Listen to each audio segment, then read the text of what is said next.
What if I told you that China's greatest fear isn't America, isn't sanctions, isn't even economic collapse? It's falling apart.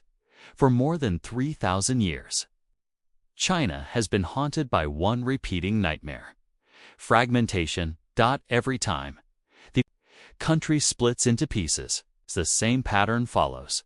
Wars erupt, famine spreads, cities burn. Families starve, and the government that allowed it to happen doesn't survive history. This isn't theory, it's memory, written in blood across centuries. Ancient China was never a permanent, unified empire. Most of its history followed a brutal cycle. A dynasty would rise, unify the land, and bring order. Over time, power weakened. Regional leaders grew stronger. The center lost control. Then the country shattered, and when it did, disaster followed. At a scale few civilizations have ever experienced. Take the Three Kingdoms, period. Beginning around 220 AD, the mighty Han Dynasty collapsed, and China split into rival states. What followed was nearly a century of non-stop war. Historians estimate China's population collapsed from roughly 56 million to 16 million. 40 million people disappeared. Not because of one battle, but because fragmentation destroyed everything that kept society functioning. Or consider the Anlashan Rebellion in the 8th century. A single uprising against the Tang dynasty spiraled into chaos so severe that an estimated 36 million people died. Entire regions were devastated. The dynasty survived, but barely. The trauma echoed for generations. Then came the transition from the Ming to the Qing dynasty in the 1600s. Decades of rebellion, invasion, and civil war wiped out tens of millions, possibly up to 100 million. Provinces were emptied. Cities that had existed for centuries vanished.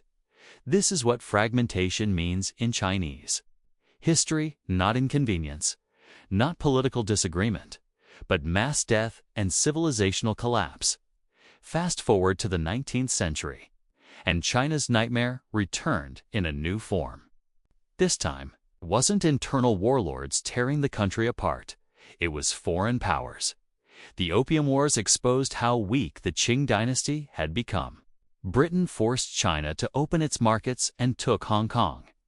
Then others followed. Germany seized Qingdao. France carved out influence in the south. Russia took Manchuria. Japan seized Taiwan, then invaded again in the 1930s. By the early 1900s, China wasn't just weak. It was being dismembered. Chinese thinkers called it the century of humiliation. And the name stuck. For over 100 years, China went from one of the world's most advanced civilizations to a semi-colonized playground for foreign empires. Then came civil war. After World War II, the communists and nationalists fought for control. Millions died again. When the communists won in 1949, the nationalists fled to Taiwan. Setting up a rival government, China was still divided. This history is not distant to the modern Chinese state. It's personal. The Communist Party came to power by promising one thing above all else: never again fragmentation, never again humiliation, never again chaos. Unity wasn't just policy, it was survival. Allowing any part of China to break away would mean admitting failure at the deepest level. It would mean the party had betrayed the very reason it exists. And that's why China reacts the way it does today, not out of ambition alone, but out of fear.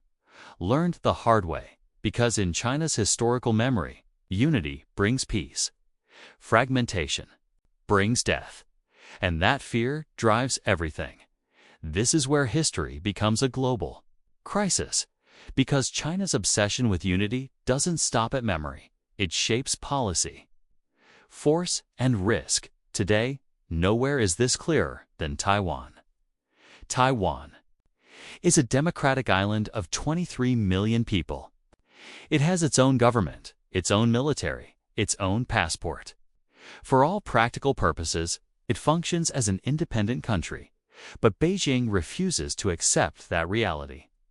Not because Taiwan is just economically valuable or strategically important, though it is both, but because Taiwan is a symbol. If Taiwan can officially separate and survive, it proves that fragmentation is possible. And if one part can leave, others might follow. Tibet, Xinjiang, Inner Mongolia. Suddenly, the entire unity narrative collapses. The Taiwan issue goes back to the Chinese. Civil War. The nationalists lost the mainland but held Taiwan for decades. Both sides claimed to be the legitimate government of all China. It was a frozen conflict. Over time, Taiwan changed. Democratization in the 1990s created a new identity. Younger generations began to see themselves as Taiwanese, not Chinese. Most don't want reunification. Beijing sees this as existential. That's why China has pointed over 1,000 missiles at Taiwan, why it runs military drills simulating invasion, why Xi Jinping has openly said reunification must happen and hasn't ruled out force. The Communist Party would rather risk war with the United States than allow Taiwan to formally break away. Because losing? Taiwan isn't losing territory, it's losing the idea that China cannot split. Tibet and Xinjiang revealed the same logic internally. Tibet was incorporated into China in 1950. Beijing calls it peaceful liberation. Tibetans call it invasion. The Dalai Lama fled in 1959. Since then, China has maintained strict control. Han Chinese migration, religious suppression, heavy military presence. Why? Because Tibet once asserted independence. Because Tibetan identity remains strong. Because symbolism matters. Xinjiang is even more intense. Home to the Uyghur people with a distinct culture, language, and religion. Separatist movements, some violent, some not, terrified Beijing. The response was overwhelming surveillance, mass detention, and cultural erasure. Human rights groups call it crimes against humanity. Beijing calls it counterterrorism. But the real goal is clear: break separatism before it can grow. Because once identity becomes strong enough to demand independence, the unity project collapses. This isn't speculation. The Chinese government openly explains it. Official policy papers describe national unity as sacred, not optional, not debatable. Unity comes before prosperity, before democracy, before human rights. Everything else is secondary. Through this lens, China's behavior suddenly makes sense. Hong Kong's autonomy had to be crushed because it became a crack. The South China Sea claims must be enforced because borders cannot appear flexible. Taiwan must be reunified because letting it go risks everything. China isn't trying to rule the world. China is trying to never fall apart again. You may disagree with this logic. You may call it paranoid or authoritarian. But if you want to understand China, you have to understand this. Fear. Fragmentation equals death.